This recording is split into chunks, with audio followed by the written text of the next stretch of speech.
Good morning, Survival. Let me just share. Sure. Hi, I will try to share the link with your friends as well right now, and then we can start the session. Okay, sir. Great.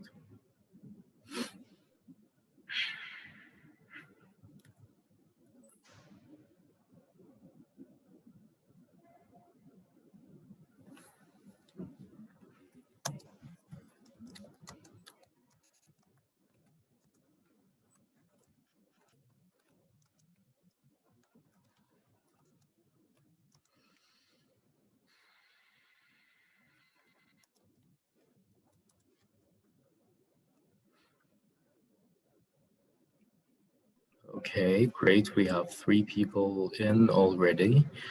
Now, let's just wait for your friends for about 2-3 minutes, and then we start the session.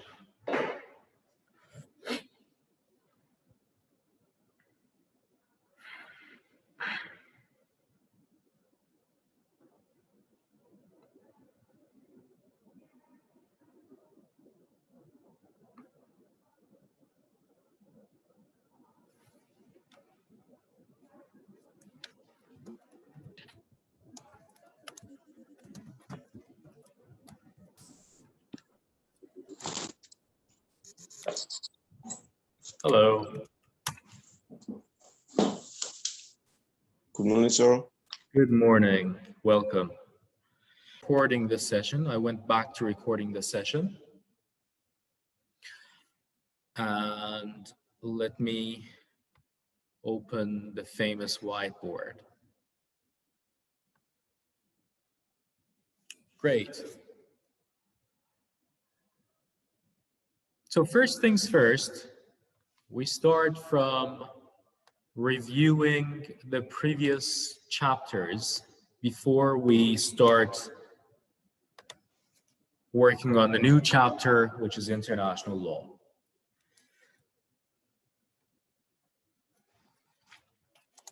INTR 101, Introduction to International Relations, is the course that we have right now for international law students.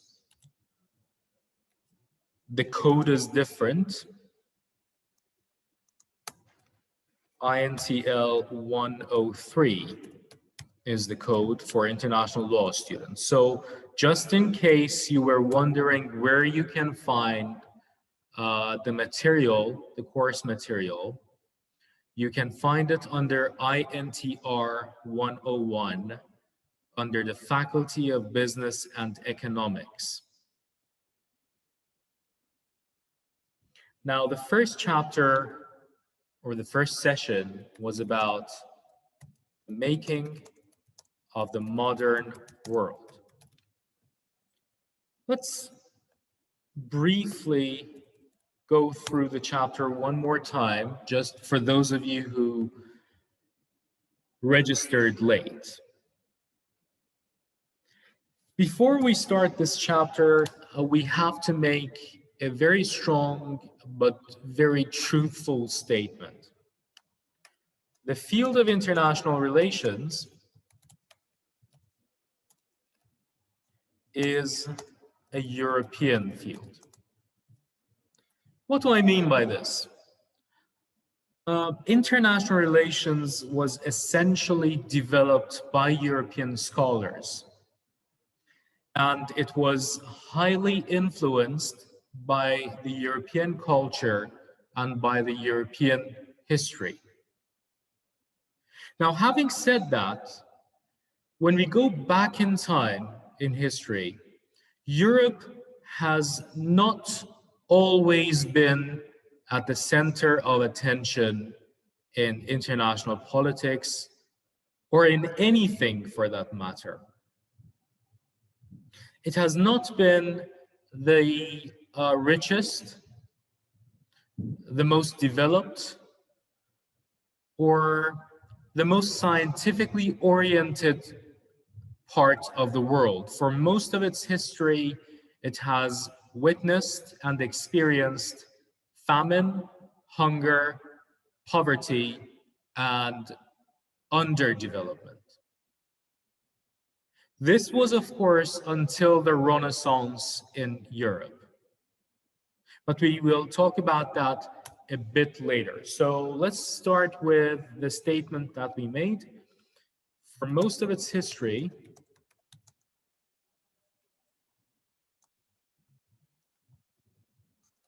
has not been center of attention in international politics. I'm basically just typing what I just said, or in anything for that matter.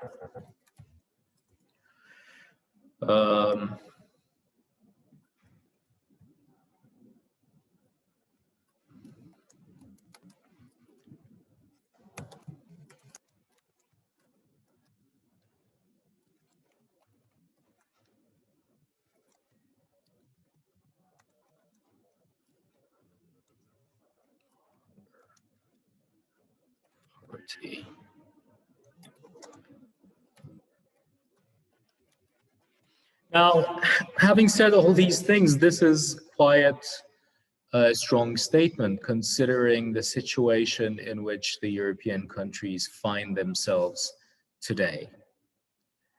At the moment, the European countries are among the most developed, the richest, and the most scientifically oriented countries in the world.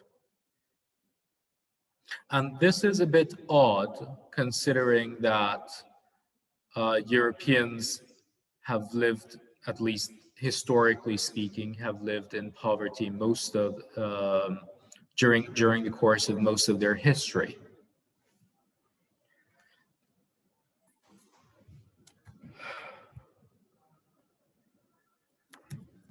Medieval Europe was the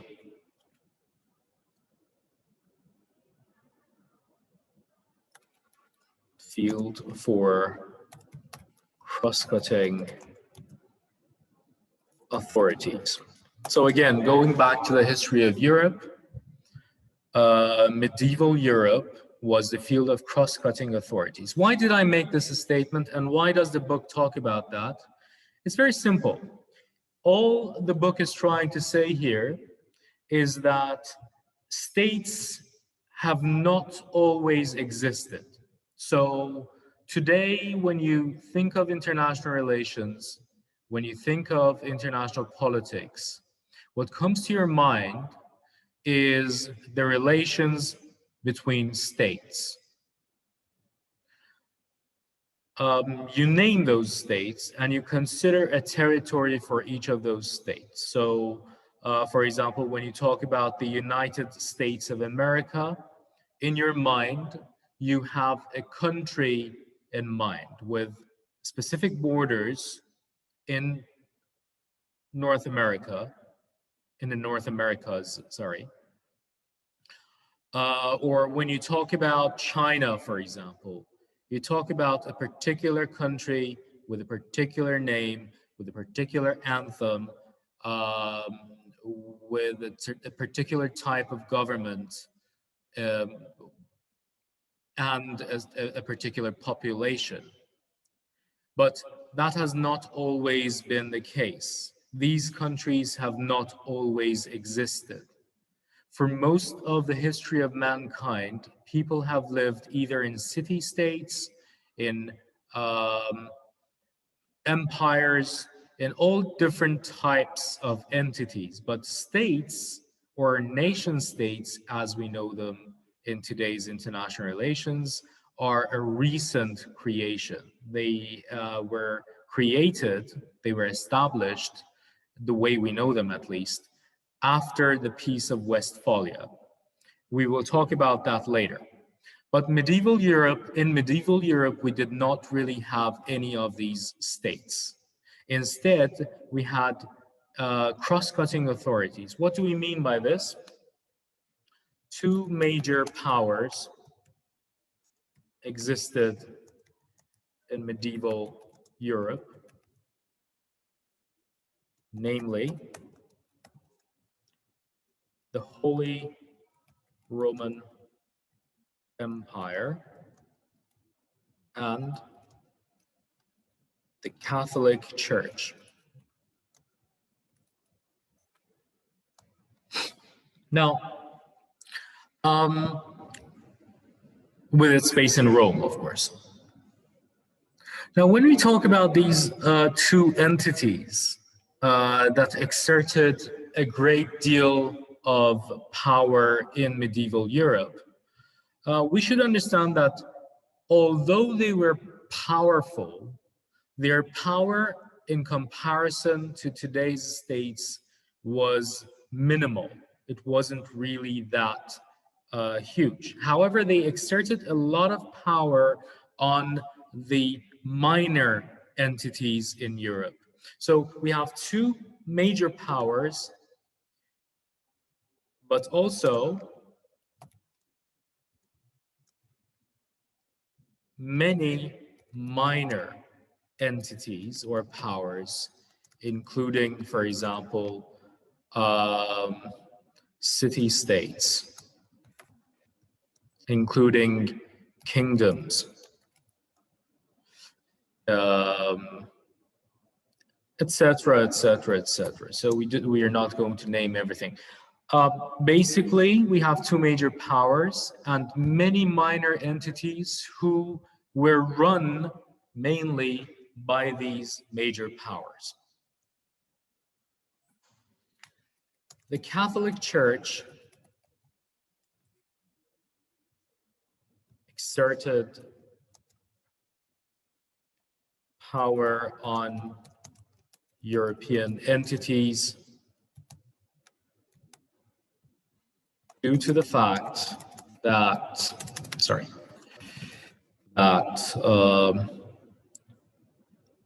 the majority of the population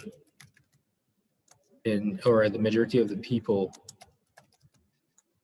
living in the European continent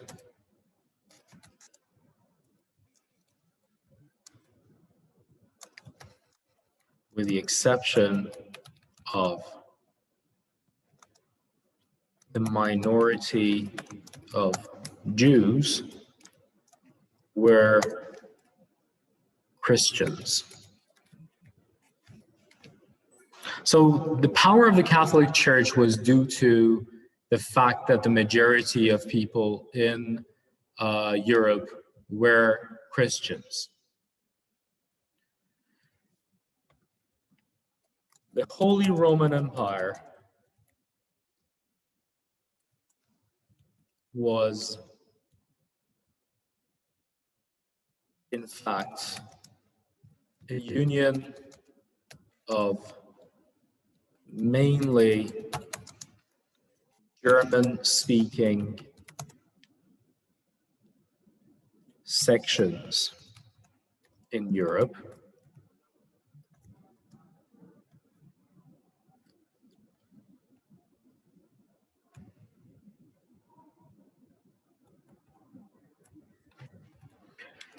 Now, what's interesting about the Holy Roman Empire is that the emperor did not really have much power.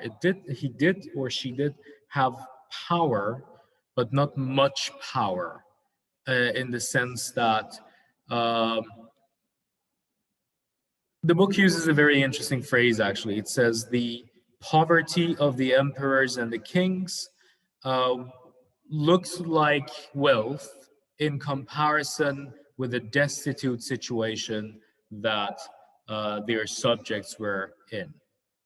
So again, even though the title of the empire was held by the Holy Roman Emperor, he was not as influential as emperors in other parts of the world, for example.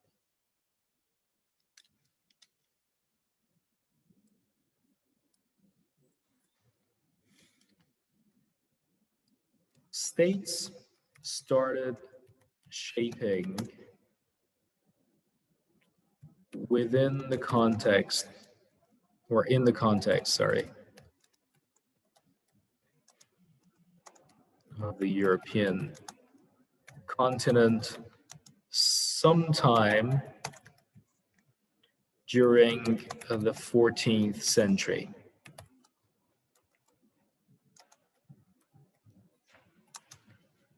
Now, when we talk about these states being shaped under, in the European continent during the 14th century, we are still not speaking of nation states the way we know them today. We are just speaking of administrative entities that fell short of being a kingdom or an empire, but had their own mechanisms to deal with their everyday or day-to-day issues.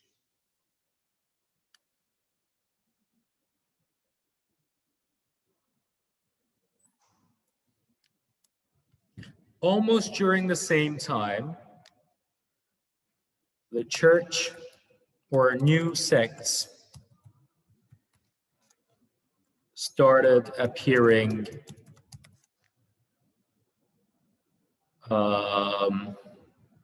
new Christian sects started appearing in Europe, mainly led by Martin Luther, or Luther.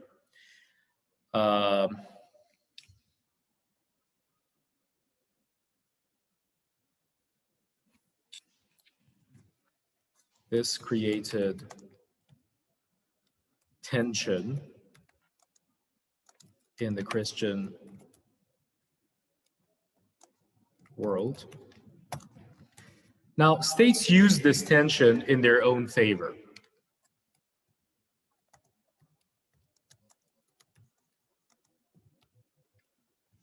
How? They put the emperor against the Pope, and the Pope against the emperor, basically playing with the two. And at the same time, many of them started siding with the new sects within the Christian faith. So they used this tension in the Christian world to establish their power in Europe. And it actually worked. This actually worked.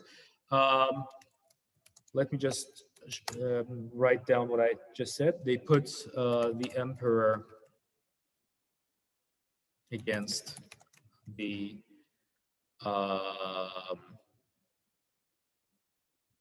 Pope and used this opportunity to establish their power as independent units.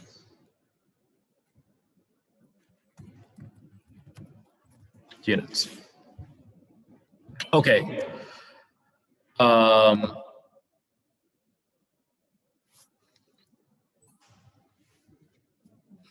The Holy Roman Empire started disintegrating during the time into smaller units. And these smaller units were new states in Europe. The power of the Catholic Church started diminishing in Europe as well, to an extent that the kings and the states were now not taking orders from the Catholic Church anymore, while before the 14th century, the Catholic Church had the power to even impose taxes on these different entities. During the 14th century and after the 14th century, this influence faded away. The power of the Catholic Church faded as well, and eventually new states were shaped. Okay, let me just save the board and go to the next board.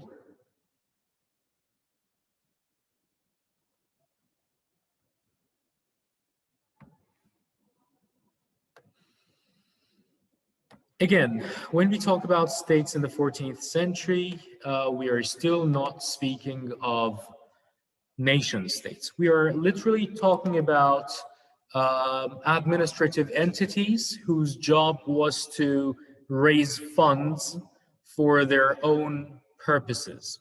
So states in the 14th century still fell short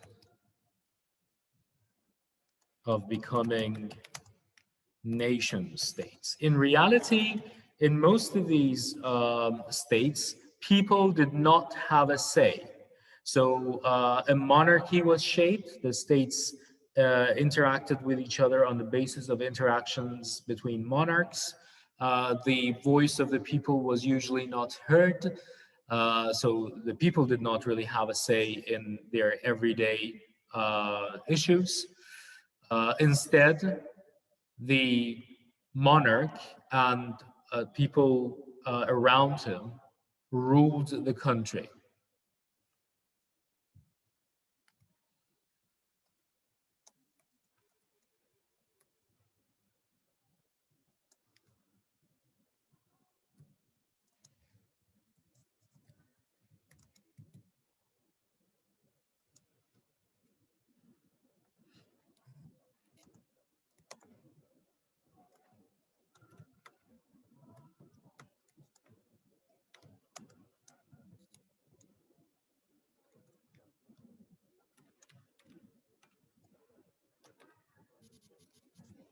Now, the most interesting or the most important service that states um, provided their citizens was security. So states started shaping armies, standing armies, for two different reasons.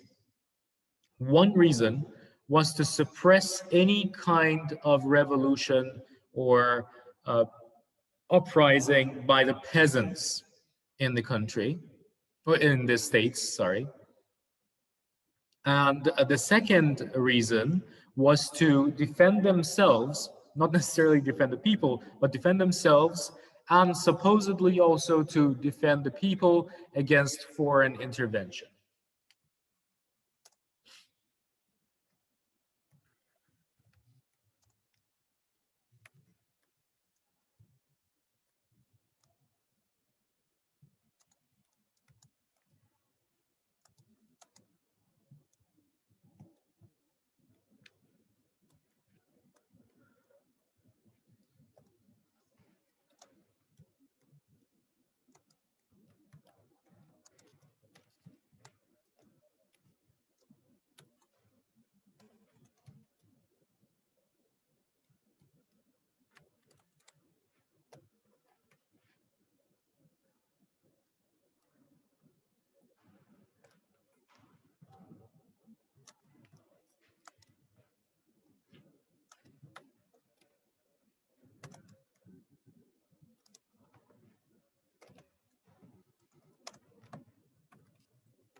Okay.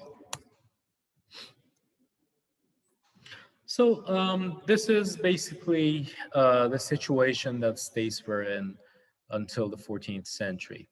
This continued until a bloody war occurred between different states in Europe, leading to decades of bloodshed.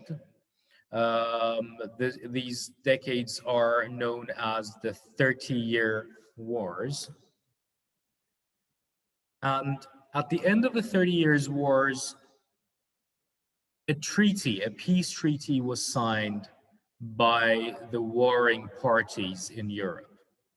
That treaty is called the Peace of Westphalia, and it is considered to be the most important document in the establishment of modern nation states.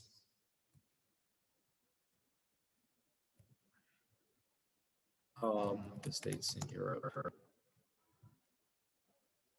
often fought with each other. The 30 Years' War.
Now, what was the difference between the modern nation state and older states? Now, in the Peace of Westphalia, the different entities recognized each other as equals. Yes, exactly. Anelia, very good. It was signed in 1648. The Treaty of Westphalia was signed in 1648. That's completely right. Very good.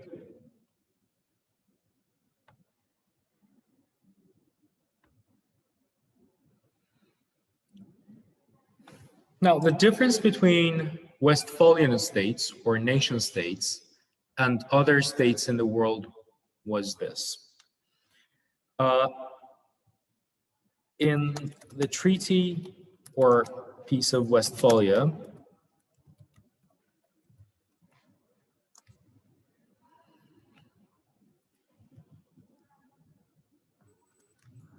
European states recognized each other as equals. Equals, or let's say equally sovereign entities. What do we mean by that? Sovereignty is the exclusive power of state in running its territory and the population that lives under that territory. In other words, if you're a sovereign state, you have absolute power in making decisions within the borders of your country regarding what happens inside those borders and regarding the people who live inside those borders. We have two different types of sovereignty, and these were established after the Treaty of Westphalia. One type of sovereignty we call internal sovereignty. This is basically your right, the right of the state, or the power of the state, to do as it wishes inside the territory of the state. Of course, I'm making a caricature here. It's not as simple as that. It's not like states can do whatever they want inside their territory, but that's basically what sovereignty refers to. We also have external sovereignty, which is independence from foreign intervention and foreign interference. So all states are supposedly sovereign, both internally and externally. No other state has the right to interfere in the internal affairs of a state or in the foreign policy decision making of a state by any means. So that was one of the basic principles of the Treaty of Westphalia.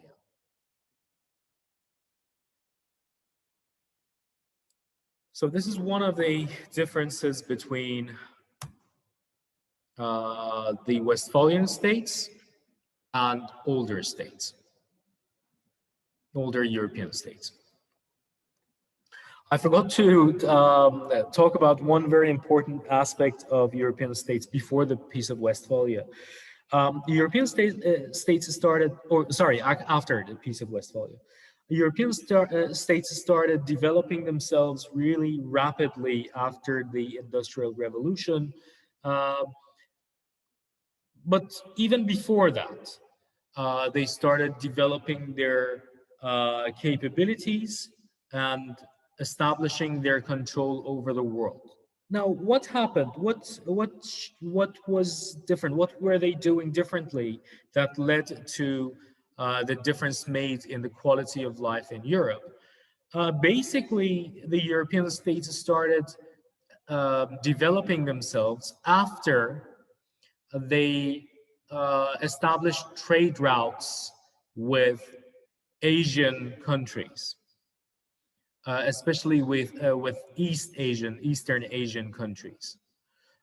including China, especially China. China at the time was a very developed entity, was a very developed, I cannot really say empire because within today's Chinese territory, many different empires existed or many different kingdoms existed. But China as a whole was a very developed entity. Europeans started establishing trade routes with China, with India, with other places in Asia, and during the Mongol Empire with the Mongol Empire, and they started learning from the Asians. For the most part, the Asians really did not care about Europeans much, simply because the Europeans were not a developed entity anyways, or European entities were not developed anyways. Usually they simply considered Europeans these petty merchants who used to go to their harbors, make some very small orders, and then go back to their countries. However, in time, this changed. The Europeans started developing more advanced weapons, and they started invading other countries, as well as, of course, trading with them as well. During the colonial era, European states started colonizing those parts of the world that could not stand against their advanced weapons. This included countries in the Asian continent. It also included countries in the African continent. It also included countries in the American continent, especially the South American continent at first, and then later on Northern American states. Now, to give you an example, for example, the Spanish invaded most South American entities and exploited their resources while annihilating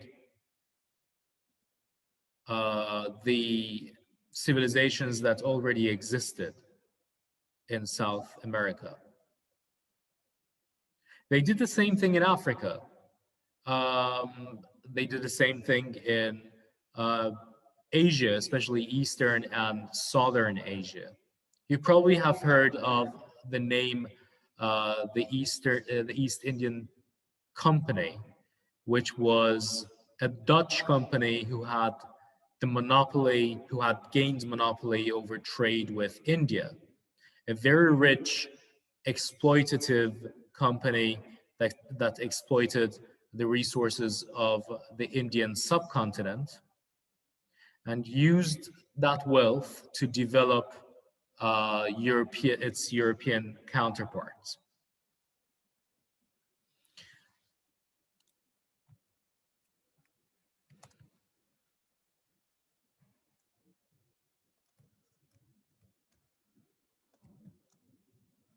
Sorry, not the now developed, but the now independent European entities gained enough power to invade and exploit other parts of the world.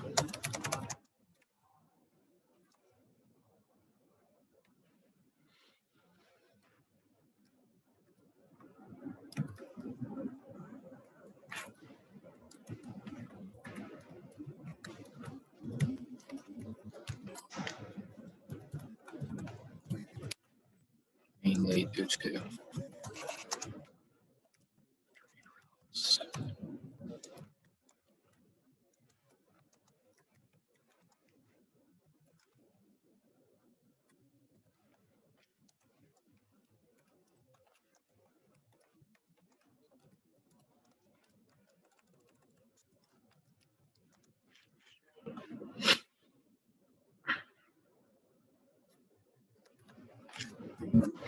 I use the word entities here on purpose, simply because even in Asia, we cannot really speak of nation states up until that moment. So using the word state or country, it may not be the right way, the right use of the words.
Okay.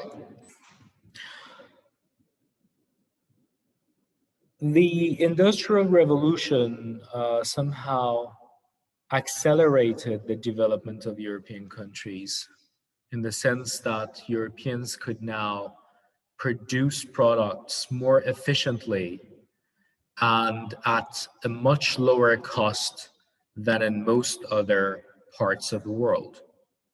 This became another source of development for Europeans later on. And even after colonialization, after the end of the colonialization era, uh, the Europeans continued their development due to two reasons. One, the wealth that they had gathered during the colonial era, and two, the advancement in technology and the advantage that that advancement gave them over other countries in the world.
In other words, when we talk about European development, to a great extent, we are speaking of a history of exploitation.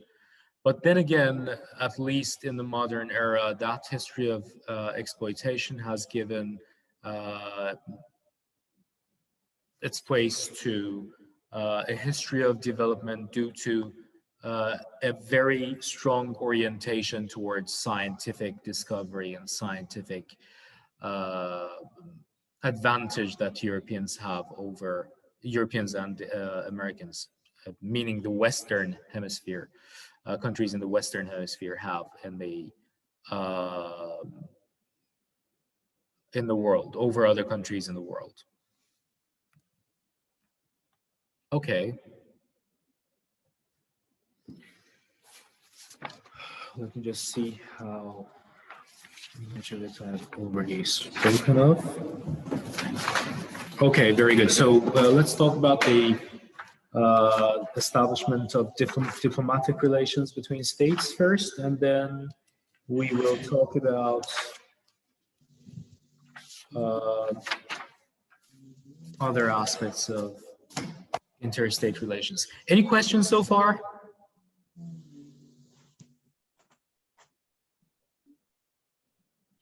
No questions. Okay, guys. We have no questions so far, which is okay. Let's just start talking about diplomacy now. Diplomacy is actually the topic of the second chapter as well. Okay. Before I start talking about diplomacy, why did we talk about European states, about the history of Europe? As I said at the beginning of the session, the field of international relations is essentially a European field. It somehow has its roots in the establishment of states. And that is why, even today, when we talk about international relations, despite the fact that actors like intergovernmental organizations and non-governmental organizations also exist, we still focus on the relations between states to a great extent, at least. So the history of Europe is important in the sense that it gives us an idea of when the states were shaped, why they were shaped, and how they were shaped, and how they developed. In reality, the only reason why we talk about states so much in international relations today is that most of the world was colonized by European powers. They somehow adopted European ideas about international relations even after the decolonization process. Most of the so-called open-minded, educated institutions and individuals in the decolonized countries, in post-colonial countries, still think like a European would think of nation states. And that's why we focused the first session on the establishment of states and on European history. Now, let's talk about diplomacy.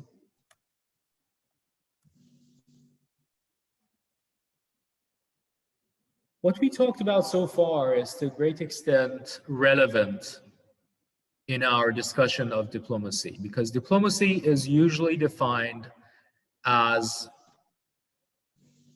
the interactions or the procedures used in the interaction between states. So the official protocols, for example, that are used in the interaction between states. The culture that exists in relation to how individuals representing a particular state should behave in another country or in another state. That is what we call diplomacy in international relations. Again, this is just one definition. Usually when it comes to defining a term in international relations, we can use many different definitions, or we can give many different definitions based on our political tendency in in the field. But this is probably the only definition that scholars can agree on, that diplomacy refers to a set of structural traditions that are used in the interaction of states with each other. Anything that falls short of war, by the way. So war is an extension of politics, as von Clausewitz used to say, but it is not a diplomatic tool. Okay, I can see, I think, a question in the chat section. No questions. Okay, very good. So definition, just a way to define diplomacy. By this, I mean there are many different ways to define it, but this is only one way to define it. The traditions and protocols used in the relations, in the interactions between states. Now, here I'm talking about interactions between states, mainly because states are considered to be the most important actors in international relations. But in reality, in modern times, representatives of intergovernmental organizations and non-governmental organizations also play a role in diplomatic traditions, and also supranational entities like the European Union.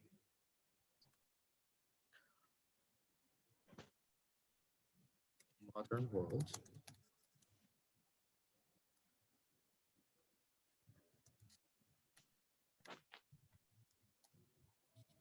Including international governmental organizations, or IGOs,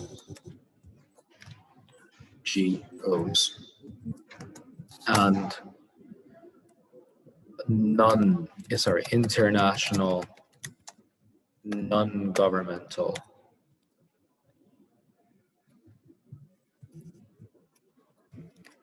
organizations, or INGOs, also play a role in establishing diplomatic routes, in solving international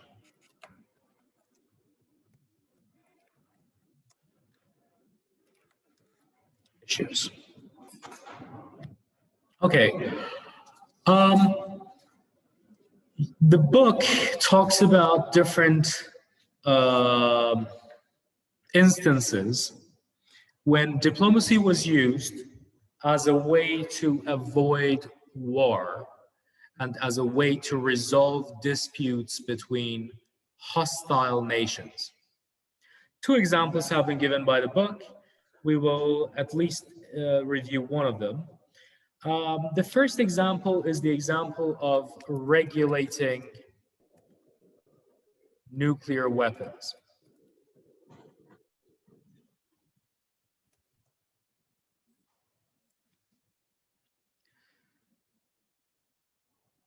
Nuclear weapons were first built and used by the United States of America on two Japanese cities during the Second World War,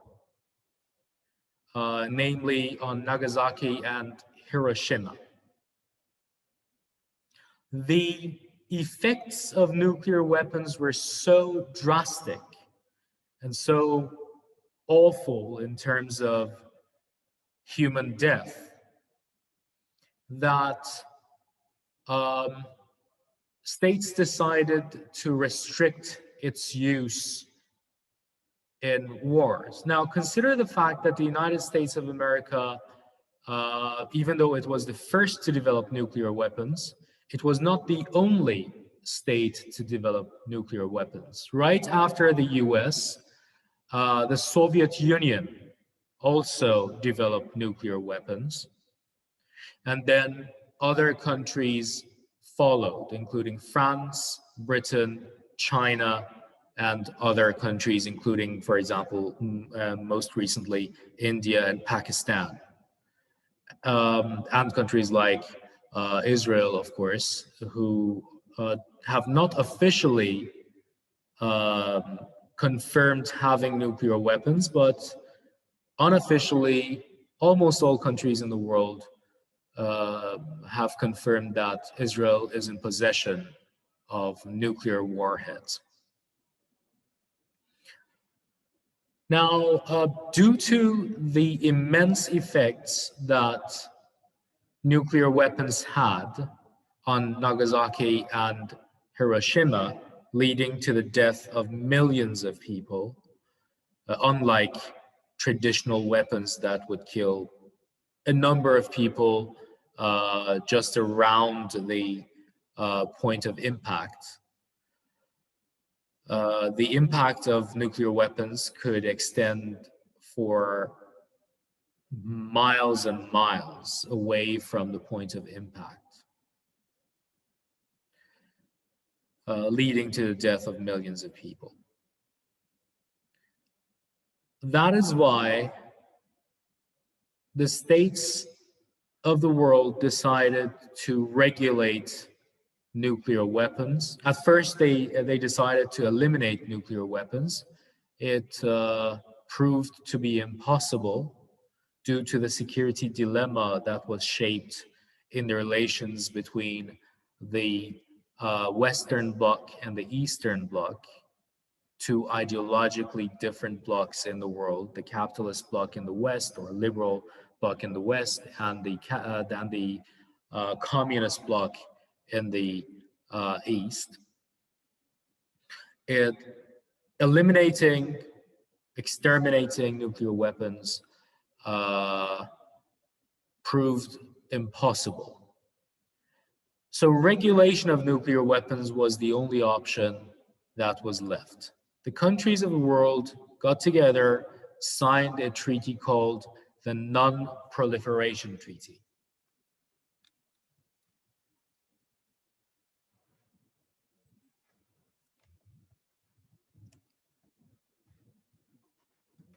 Now, the Non-Proliferation Treaty is a treaty that lets those states who are in possession of nuclear, or who were in possession of nuclear weapons, keep their weapons, but tries to reduce the number of warheads in their possession.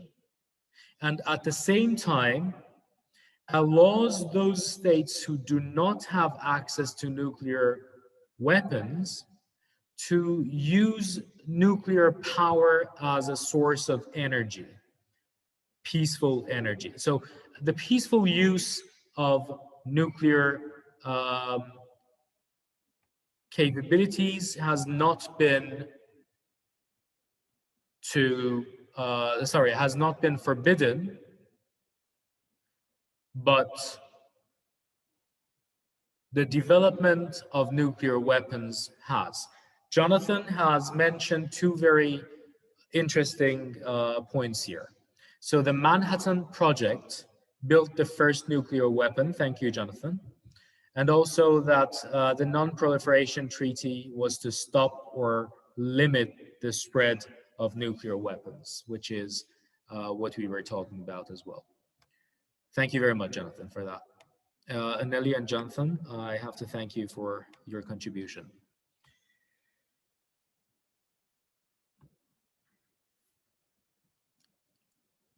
Despite the fact that the Non-Proliferation Treaty has not been able to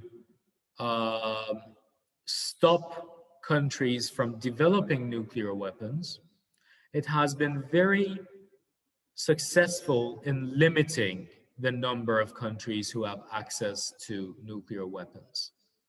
So at first, there were 5 countries who had access to nuclear weapons.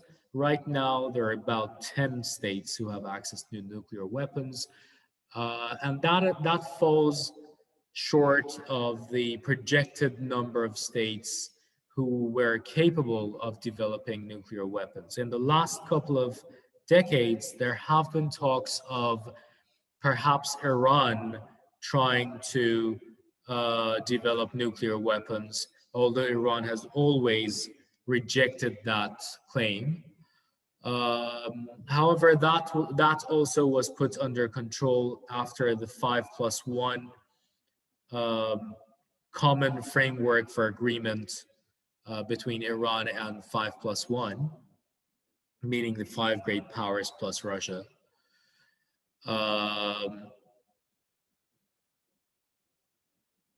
The only nuclear capable state in the world that is somehow considered to be a nuisance at the moment, other than China, of course, and of course, other than India and Pakistan, who have border disputes with each other all the time, is considered to be North Korea. As I already mentioned, Israel is supposed to be in possession of nuclear weapons, but officially it has never confirmed having nuclear weapons. Even if it did have nuclear weapons, the Non-Proliferation Treaty would not be applicable to Israel for one very simple reason.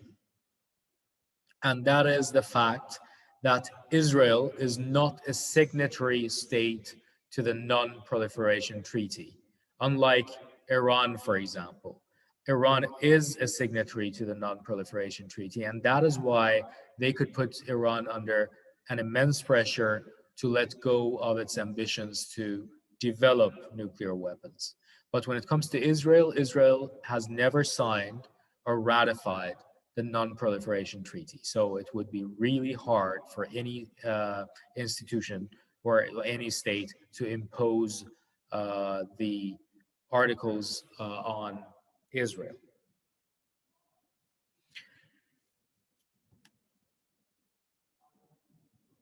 So the Non-Proliferation Treaty is considered to be one of the instances when diplomacy succeeded in regulating nuclear weapons.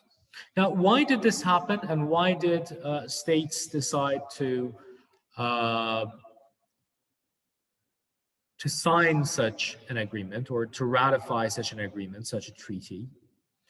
You probably have heard of the time when the 2 superpowers during the Cold War came very close to a nuclear war. Does anybody know what that instance was called? Yes, very good. Anelia, you're right. So during the Cold War, there was always this tension between the United States of America and Russia. Sorry, not Russia, the Soviet Union at the time, over their stance in different issues in the world. Their disagreements were mainly ideological, supposedly were ideological. The Soviet Union having created an Eastern communist bloc against the United States, who had at the time created a Western liberal capitalist bloc. And the two were always, the two always had a tension with each other, were in tension with each other. Now, consider the fact that these 2 countries had enough nuclear warheads to destroy each other, mutually destroy each other over and over again. And this was a real threat. At some point, they came very close to direct confrontation over Soviet Union's move to install nuclear weapons in Cuba. This instance is now referred to the Cuban Missile Crisis. So the Soviets tried to, of course, after they were invited by Fidel Castro, the leader of Cuba, the Soviets tried to install nuclear warheads, nuclear missiles, basically, in Cuba. Supposedly, they tried to do that. And American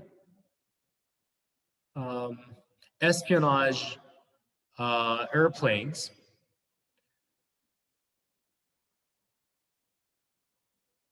were able to trace these activities in Cuban territory.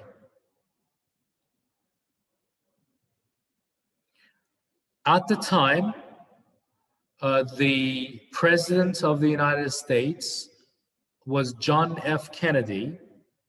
And Kennedy was a very conservative man in the sense that he was not a man you could force into war easily. Although he was under a lot of pressure by his advisors, especially military advisors, to go to war with Cuba over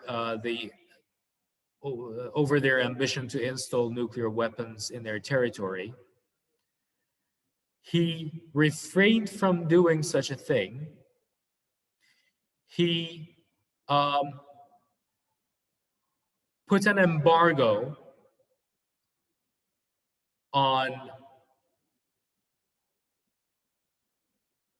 Cuba, not letting any ships, especially Soviet ships, to pass by into the Cuban territory.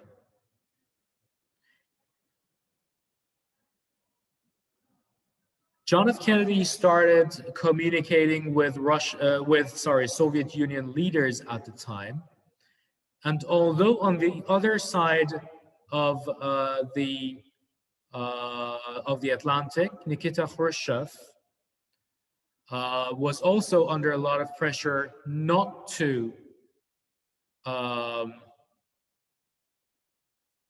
kneel to the American threats. He also opened the doors for diplomacy. So the two leaders opened diplomatic channels, and they eventually came to a point where they could find a mutually beneficial solution to the Cuban Missile Crisis.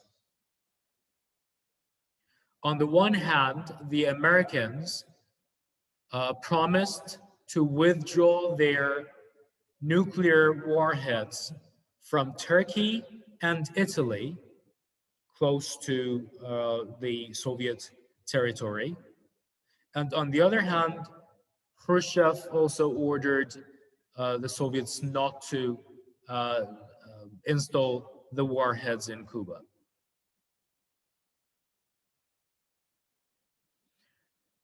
Now, I think we have some comments in the chat section. Let me read them as well. So Jared says the Cuban Missile Crisis. Yes, that's true. When John F. Kennedy wanted to order the invasion of Cuba, that's also true, even though John F. Kennedy was actually resisting the order to invade Cuba. At the last moment, he actually came to a point when he might have ordered the invasion of Cuba, but because of the diplomatic channels that were opened, he did not do that. John F. Kennedy and Nikita Khrushchev found, okay, this is Anelia, very good, that's true. John F. Kennedy and Nikita Khrushchev found a diplomatic route, very good. And Jared says Americans believed that the Soviets had nuclear submarines in waters of Cuba. That's also correct. Saidi says, what is the impact of nuclear weapons on international relations or on diplomacy? We will talk about that, Saidi. Prince. Jonathan says, and the failed Bay of Pigs on the shore of Cuba. Yes, actually the Bay of Pigs is also relevant in this case because that was a failed coup against the Cuban regime at the time, a very disastrous, which had very disastrous results for Cuban-American relations later on. You are completely right, Jonathan. We can talk about that later as well in a different course. We actually have a course on diplomacy as well. Good. Now, why did we talk about the Cuban Missile Crisis? The crisis itself led to, and the diplomatic route created during the crisis led to the establishment of the Non-Proliferation Treaty and the non-proliferation regime in the world. So diplomacy succeeded in avoiding perhaps one of the most disastrous wars in the world. Why disastrous? As I was saying, the United States of America and the Soviet Union had enough warheads to annihilate each other from the face of the earth, but the results of that annihilation and the results of using so many weapons on each other, so many warheads, nuclear warheads on each other, would be disastrous not only for the United States of America and the Soviet Union, but for all the countries in the world. There is a phenomenon called the dark winter. If you use 1,000 nuclear warheads in a war, that will most probably create an environmental disaster known as the dark winter, due to the ashes that will be spread into the Earth's atmosphere. The ashes will block the sun rays, and lead to a period of cold winter in the world. And when the ashes are cleared from the atmosphere, the ozone layer will have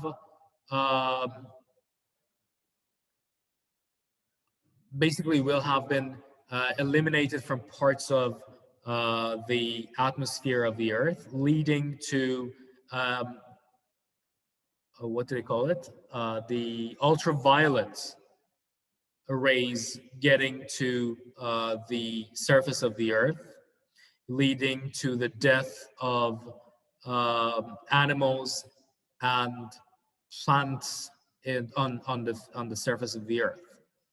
So that is why avoiding a nuclear war is of utmost importance for states. And that is why they use diplomacy to keep states from proliferating nuclear warheads. So diplomacy worked in this particular case. Okay, the other case that the book talks about, and I'm not going to mention that one, even though it's related to the country I come from myself, is the US-Iran relations. For those of you who didn't know, I'm actually an Iranian, so I'm not going to get into that topic right now. You can read it in the book. After the Iranian Revolution, there was a hostage crisis. The Iranian revolutionaries took American diplomats as hostages for more than a year. And this led to severing relations between Iran and the United States of America. For decades, Iran and the United States of America, the Iranian regime, when I say Iran, I'm not talking about Iranian people, but the Iranian regime and the United States of America have been hostile towards each other. But during Obama's presidency, they were able to communicate with each other, to establish diplomatic routes. Of course, at the time, European powers were mediating the negotiations between the two sides, leading to an agreement between the two sides known as the Common Framework for Agreement between Iran and 5+1, which let Iran develop peaceful nuclear energy, but not nuclear weapons or atomic weapons. Okay, let me save this one. I'm not going to discuss the diplomacy chapter anymore. Let's get into the next chapter, One World, Many Actors. Do you need a break, guys? Do you need a 10-minute break?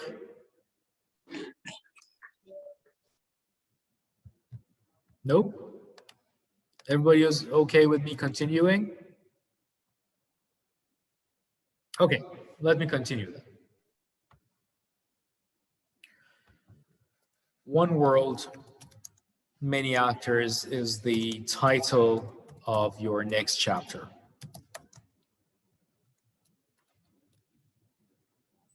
We have actually talked about this to a great extent. We did talk about how in international relations, we often speak of states as the most important actors in the field. States are considered to be the most important actors.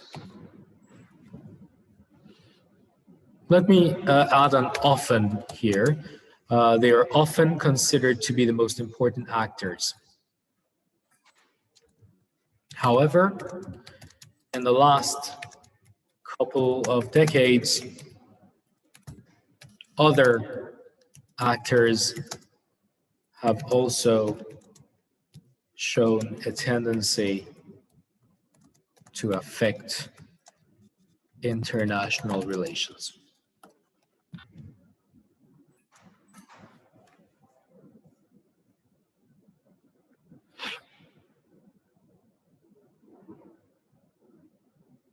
Who are these other actors? Usually we talk of IGOs, intergovernmental organizations, INGOs, sorry, this has to be a small s, INGOs, which is international non-governmental organizations, individuals, but of course not all individuals, and multinational corporations. These institutions have shown a tendency to affect international relations, sometimes drastically.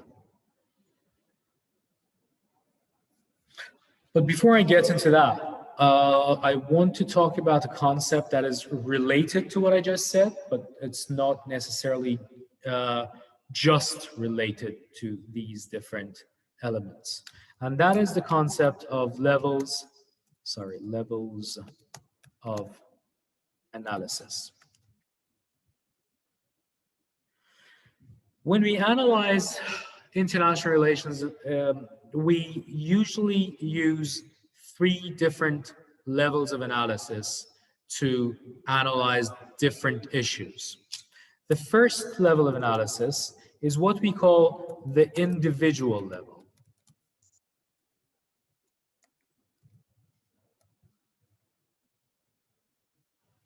The second level of analysis is what we often refer to as the state level of analysis.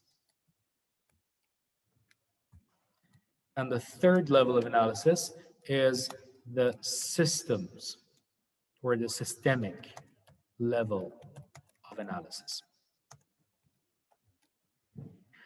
Depending on which of these different levels of analysis you use to analyze a particular issue in international relations, you will get a completely different answer as to what caused a particular phenomena. So if you choose the individual level of analysis, you study particular individual characteristics in the leaders, for example. If you speak of state level of analysis, then you are using factors related to the state, including, for example, the structure of administration in the state, whether the state's powers have been divided into executive, judiciary, and legislature. You also speak of whether the state is democratic or not. You may try to understand the particular phenomena based on the relationship that exists between the different institutions in the state. You may try to develop an understanding on how corrupt state institutions are, for example.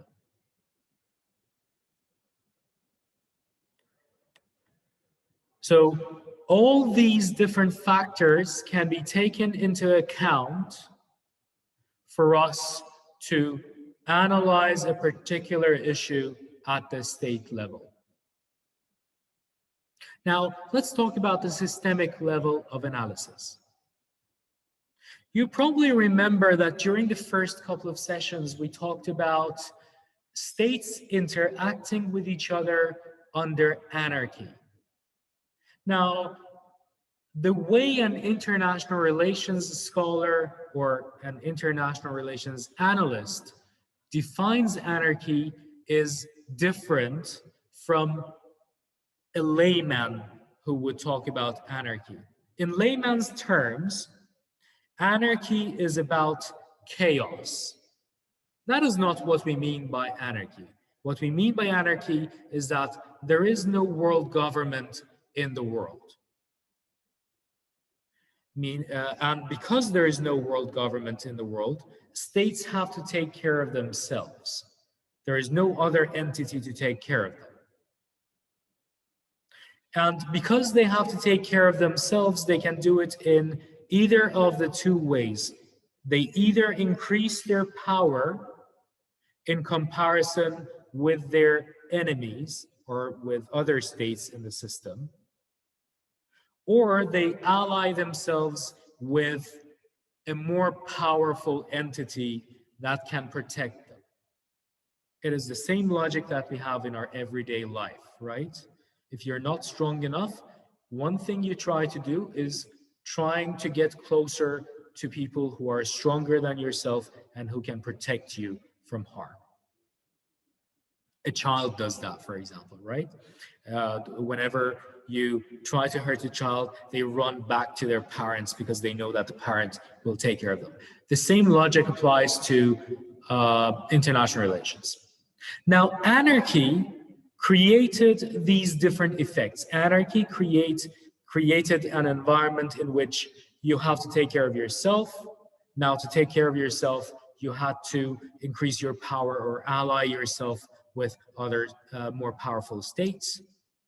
And because you have to do that, and because you're uncertain in anarchy, you're uncertain of other states' intentions, you now you get stuck in what we call a security dilemma. You never know what other states are going to do to you, right? So there is a dilemma here. Is the other state going to invade us? Are they well-intentioned, or are they evil in regards to your state. Because you're stuck in that, you start developing your power more and more. You're increasing your power now creates a cycle that never ends, because the other side starts thinking the same way. They start thinking, oh, they are building weapons. Perhaps they want to invade us. Let us develop our own weapons now. And this goes on and on and on all the time. Now, anarchy is the single element that created such a huge effect on the interaction of states with each other. Anarchy is considered to be a systemic pressure on state interactions. When we try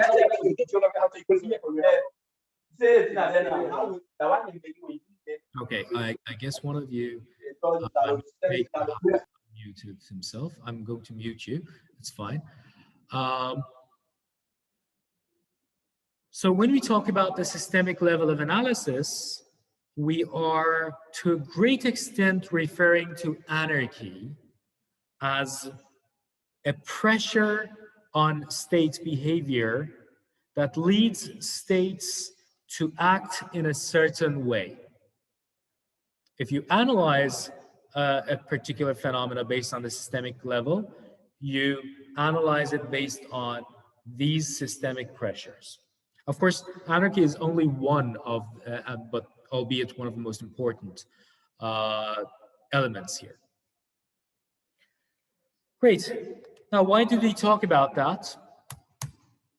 States occupy a role in two of these, a very important role in two of these different levels of analysis. The state level of analysis, in the sense that it talks about the internal structure of states.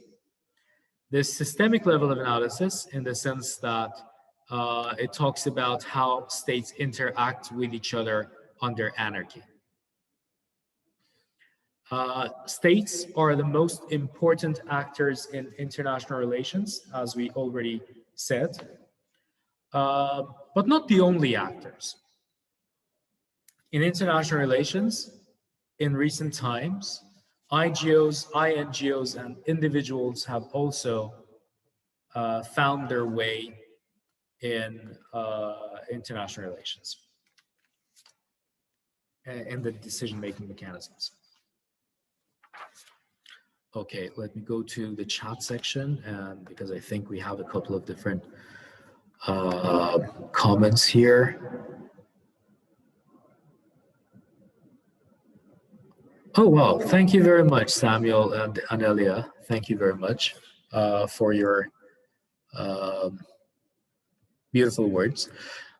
Prince says, under the level of analysis that determines our findings, I would like to know what level of analysis the United Nations falls under.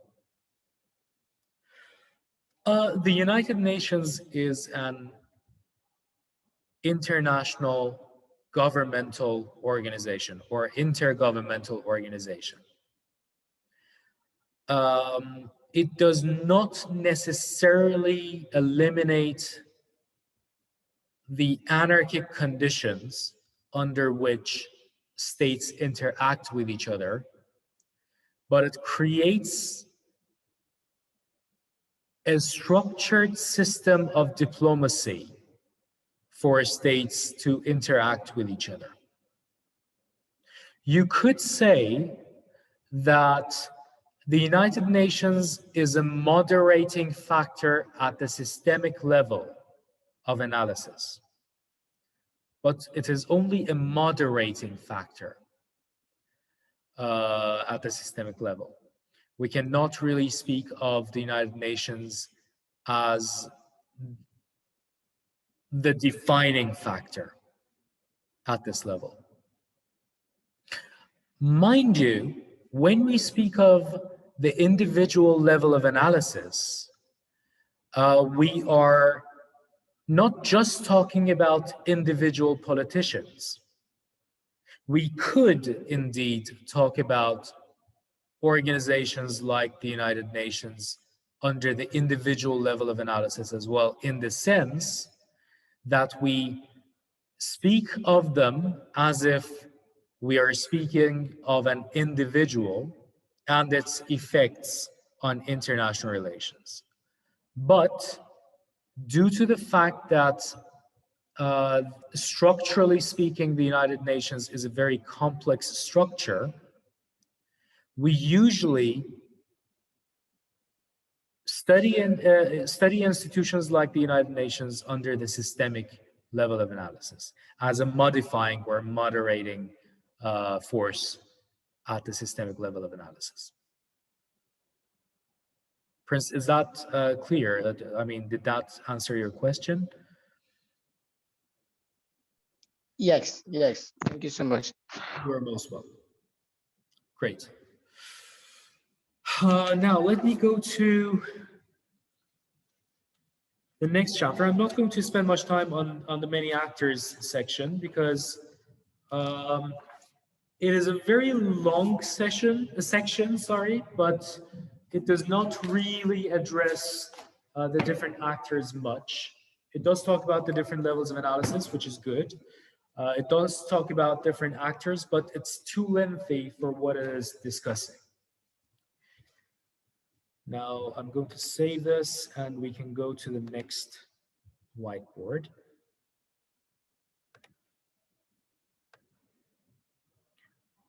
International relations theories, which is one of my specialties, actually.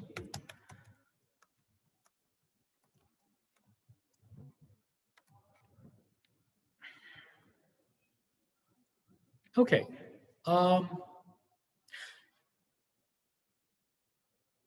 It's interesting because the title of the chapter is International Relations Theory and not Theories.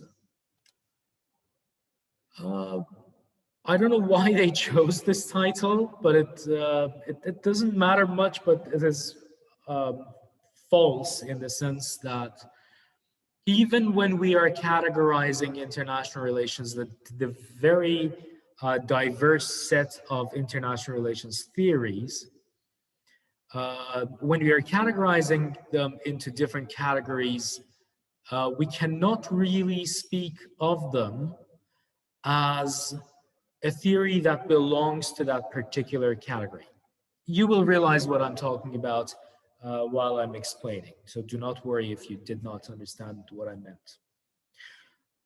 For the sake of simplification, so that everyone easily understands international relations theories, we usually divide international relations theories into two different categories. Traditional theories, which are also called mainstream theories of international relations, and non-traditional or critical theories of international relations. This is not the type of categorization that I use myself, but still, I'm going to use this categorization because your book has used it. Now, traditional theories of international relations have a number of premises in common with each other. And these premises are, depending on the theory that you're discussing here, or the theories that you're discussing here, they may vary.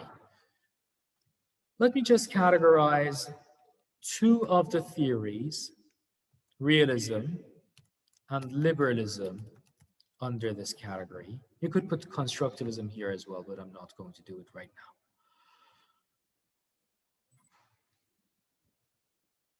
Before I define these two theories as traditional theories or mainstream theories, let me make a statement. And this is a very strong statement in the sense that it somehow negates what I'm doing here. When we talk about realism, although we are using it in the singular, as if there is one theory that we are talking about, in fact, we are not. We are speaking of many different theories with a number of common premises. And those common premises, when you see them in a theory, they most probably belong to this particular categorization, to the realist categorization of theories, or a realist category of theories. Now, within the realist category, I'm going to talk about two different trends. One, I'm going to talk about classical realism. Two, about neo-realism. There are different trends within these two. I'm not going to talk about them because we have a course dedicated to that. Classical realism is sometimes also called biological realism. Why do they call it biological realism, and why did I mention it here?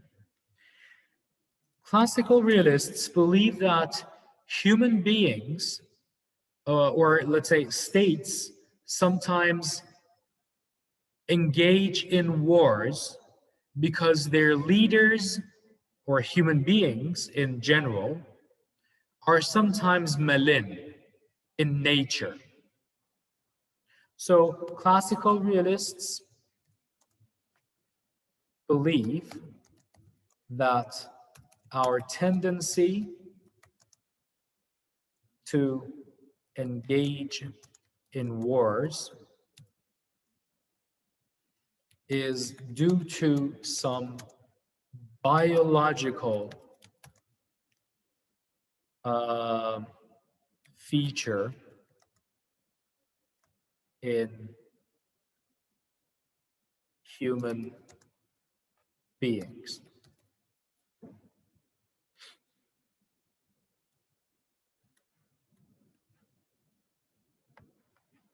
To give you a simplified understanding of this, let me define it like this.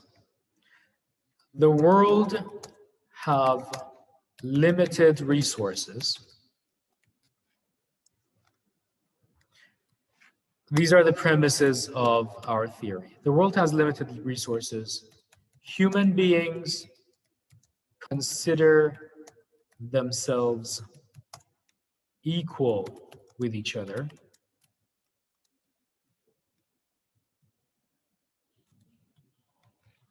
Because they think they are equals, human beings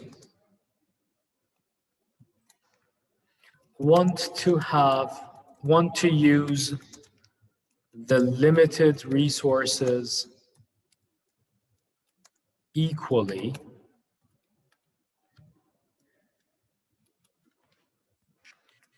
but because the resources, as we have already mentioned, are limited, we do not have enough resources for everyone to use at an equal quantity, right?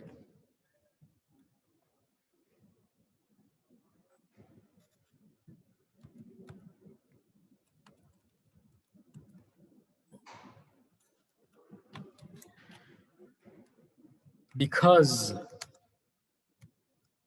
we want to use the limited resources equally, but we can't,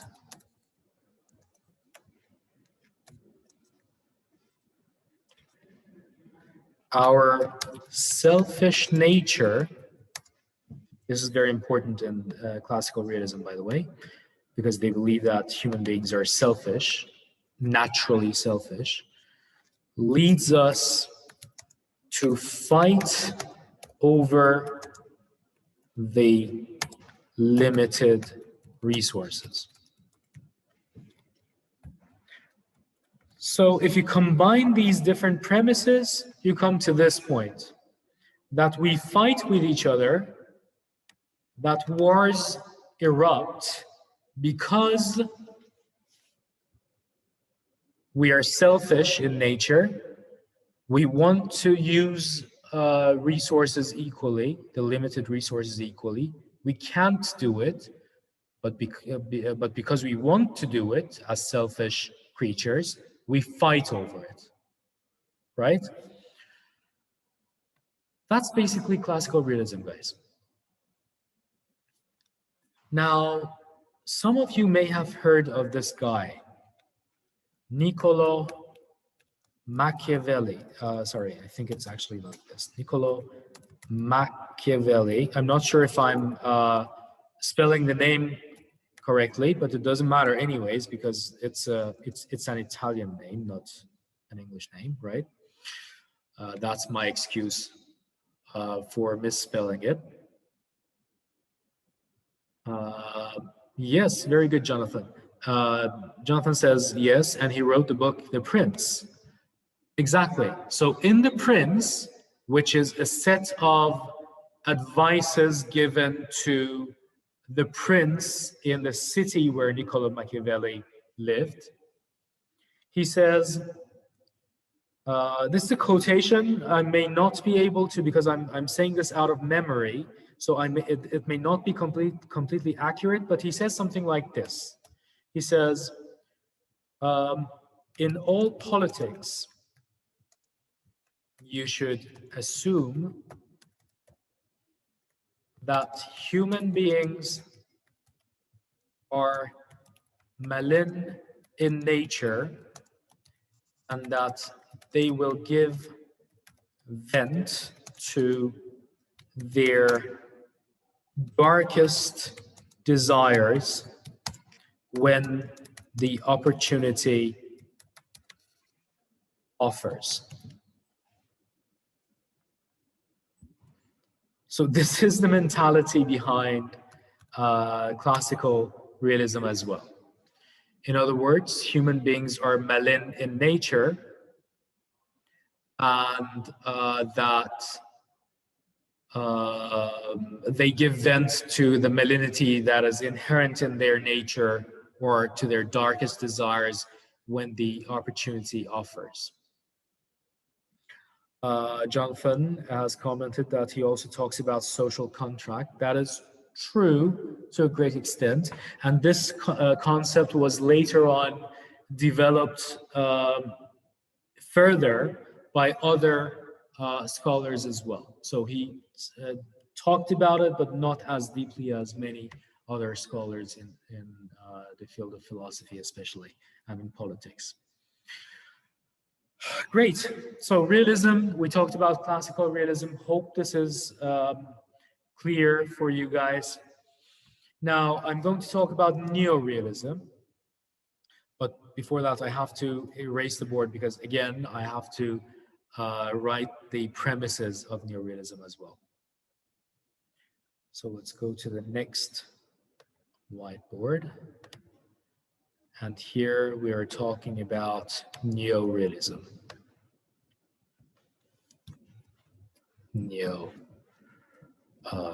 Realism.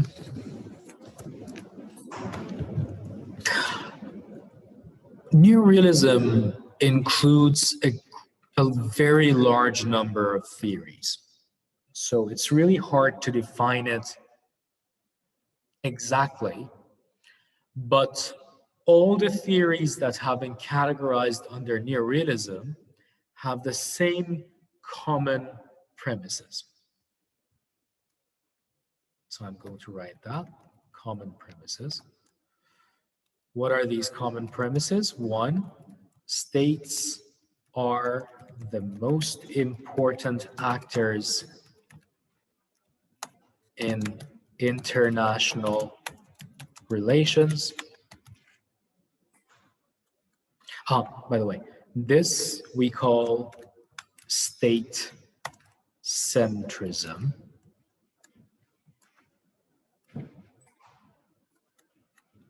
Two, states, the most important desire of a state is to survive.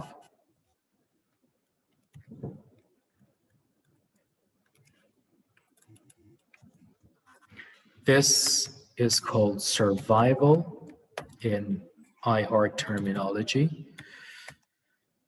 Now, states interact with each other under anarchy, and by anarchy,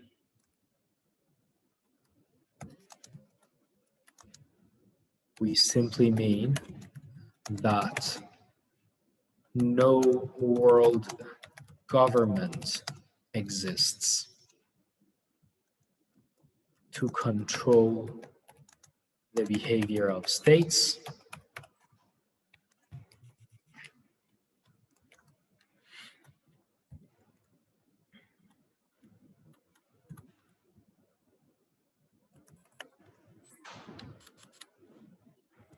Four, we say, because states want to survive, but they interact under anarchy,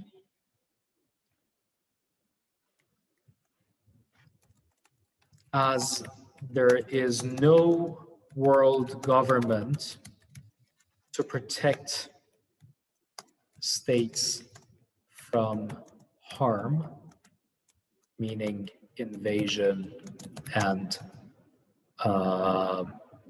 invasion, basically.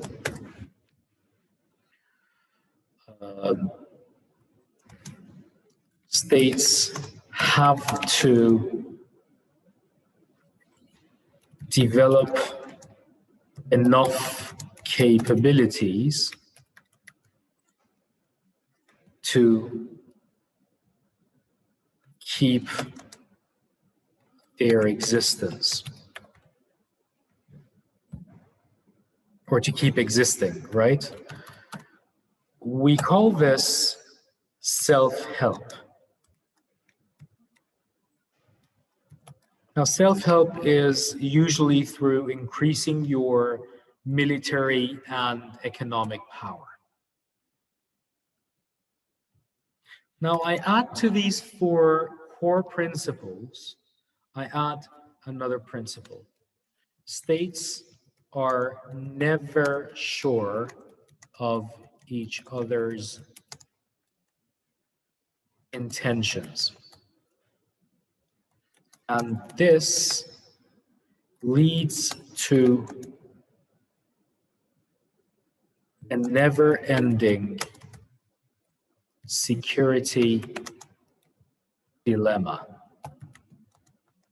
Dilemma.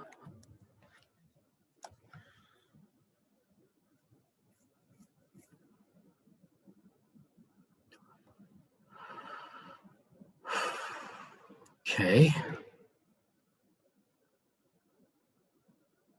So to a new realist, the reason why states engage in war with each other is because they are stuck in a security dilemma where they have to increase their power in order to survive, in order to keep themselves from invasion by other states.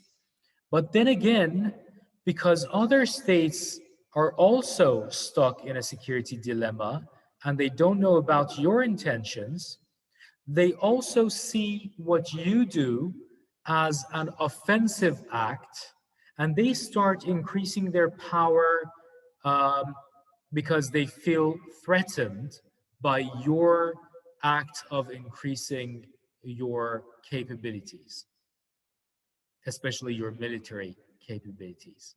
And the reason why we have wars is that sometimes the balance between states is severed, and that severed balance leads to one state using the situation to invade another state.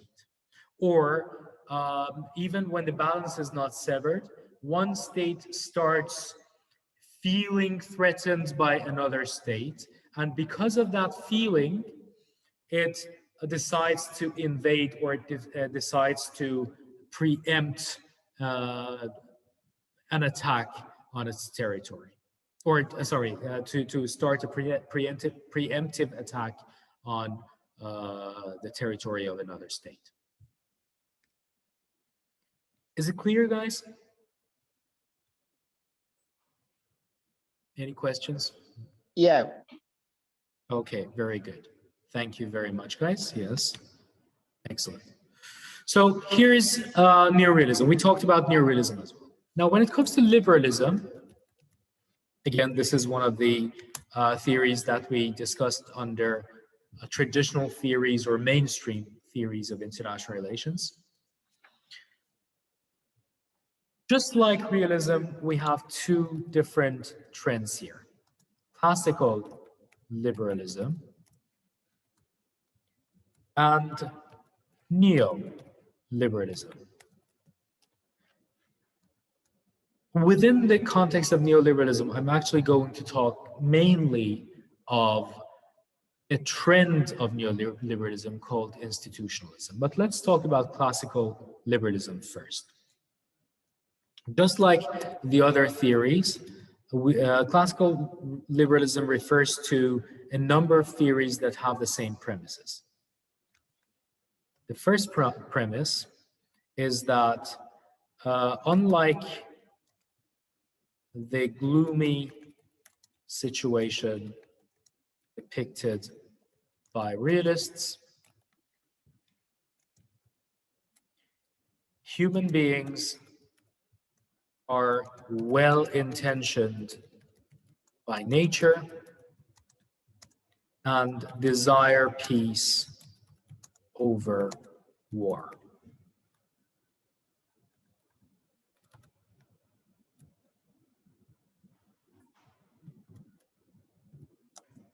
When they have the choice, of course. Two, peace is not only possible, but also, sorry, not probable. I made a mistake here. Not only probable, but also possible. Sorry, but also it would be possible for states to establish perpetual peace in their relations, meaning lasting peace relation with each other. Now, as for how this perpetual peace can be made, okay, I'm going to go to the comment section because I think some have tried to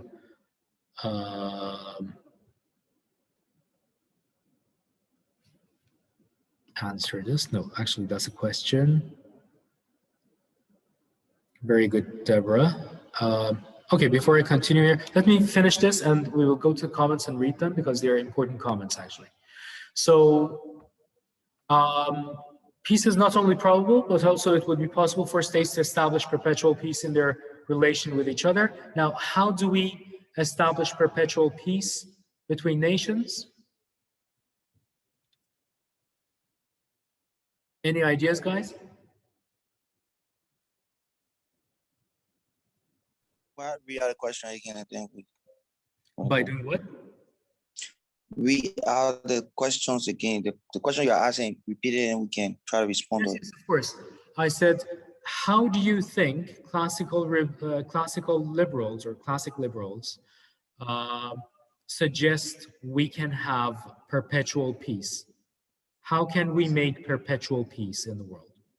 Yeah, once is yeah, one way I'd involve is the balance of power. Okay, balance of power, but that's mostly realist prescription. Yes, you're right, by the way. The balance of power is one way to create peace among in the world, but that's a realist prescription, not a liberal prescription. Have you ever heard of democratic peace theory? No. Okay. One way to establish perpetual peace in the world, according to classical liberals, is to expand the sphere of democracies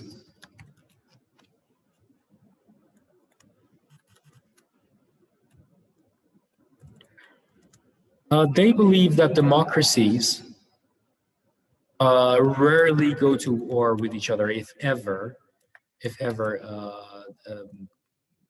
they go to war with each other. They rarely do it.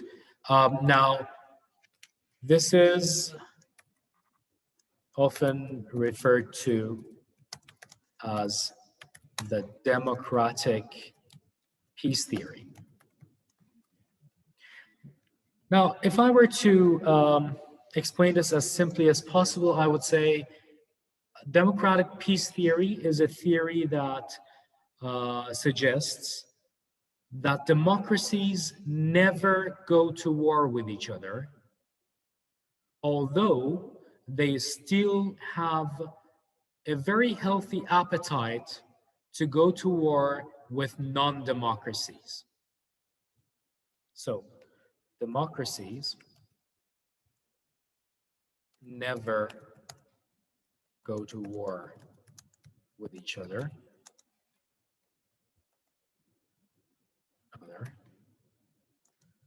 but they keep a healthy appetite to go to war with other states. With non-democracies, non-democratic states. This is somehow akin to the neoliberal agenda, for example, in the 1990s, to expand the sphere of democracies in the world through war. For example, NATO's I wouldn't say invasion, but NATO's war with Serbia was somehow related to this concept of expanding the sphere of influence of democracy, even if it means that you have to engage in war with a non-democratic state. The war in Iraq was supposedly partly influenced by the idea that by establishing a democracy in Iraq,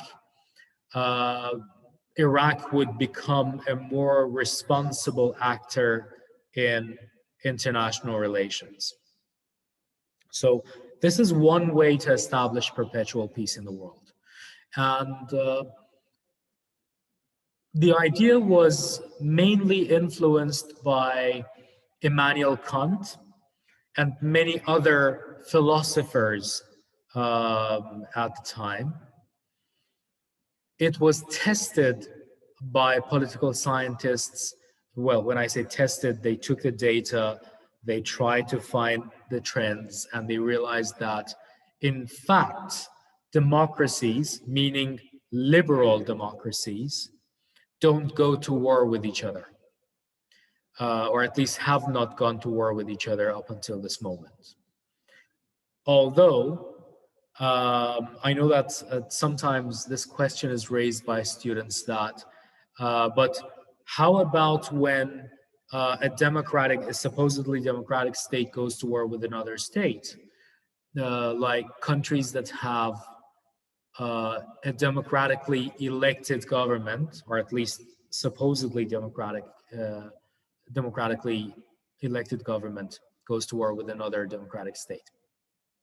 Within democracies, among democracies, we distinguish between two different democratic structures. One democratic structure we call liberal democracies. These are those structures that give a lot of weight and a lot of value to the voice of the people. And we have illiberal democracies, which are those countries that have democratic structures, but they do not the structures are not functioning properly, or they are not acting in accordance with the people's voice. These countries we call illiberal democracies. There are many of them in the world. For example, just to give you an example, my own country, Iran, is considered to be an illiberal democracy in the sense that it is democratic somehow. It has a president that is elected by the people. It has a parliament that is supposedly independent of the other two powers in the state. It also has a judiciary that is supposedly independent. But in reality, if you are familiar with the Iranian structure, government and regime structure, you know that there are also non-elected authorities in the country that have oversight and that have a lot of influence on the democratic structures. So the supreme leader in the country, which is clergy, basically supposedly one of those clergies, high clergies in the country, is dictating his rule on the democratically elected president, the democratically elected parliament, and the non-democratically selected head of judiciary. This country is considered to be an illiberal democracy. Yes, it has democratic structures, but no, it is not a democracy in itself. Very good.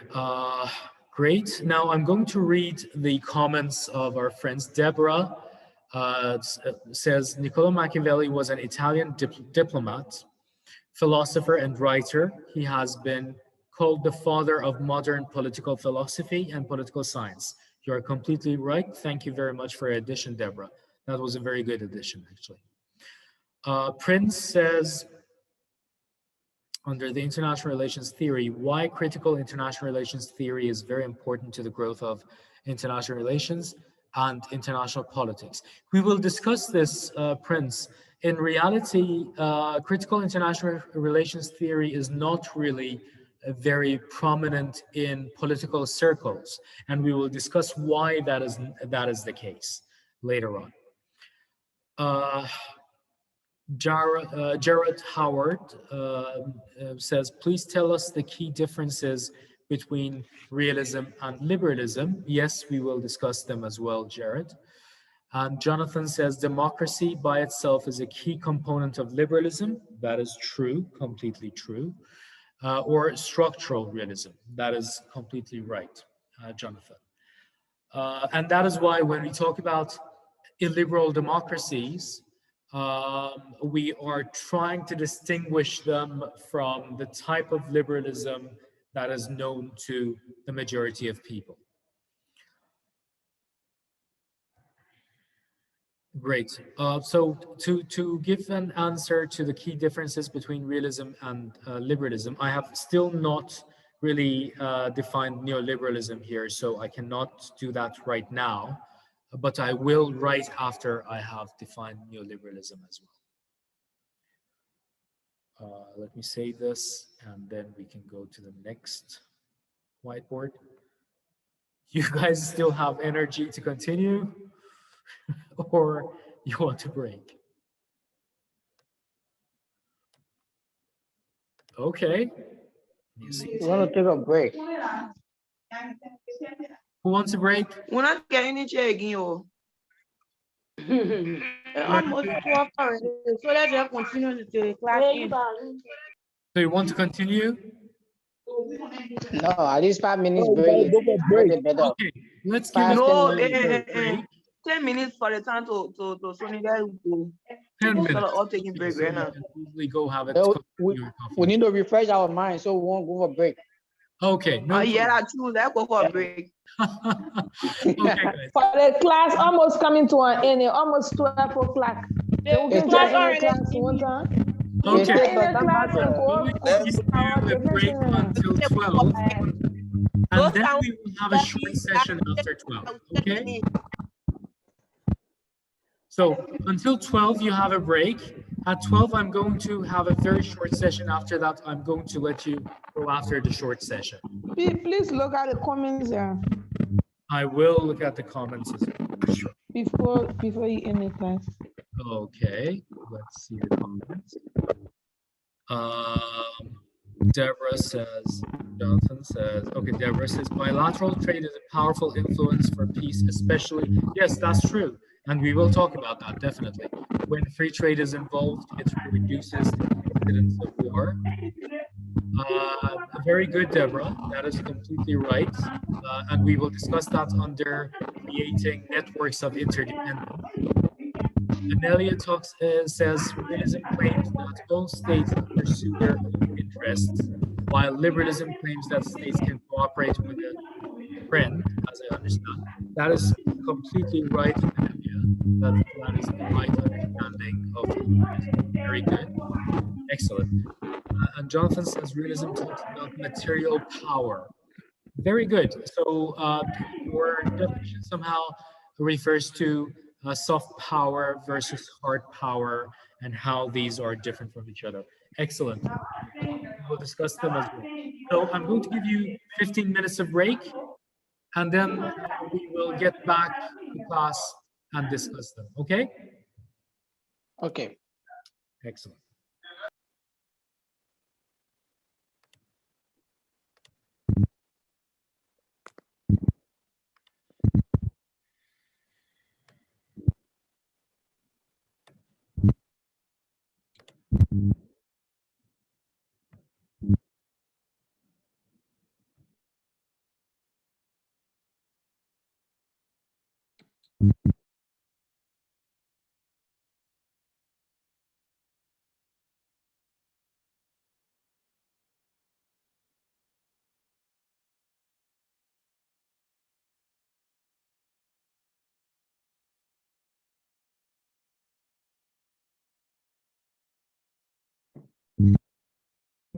I forgot to, I had forgotten to resume recording. Anyways, I'm recording now.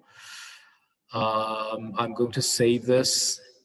If you don't have any questions, guys, I am going to let you go. I know that I kept the last session a bit shorter than expected, but that's because you need to take a rest. I need to take a rest.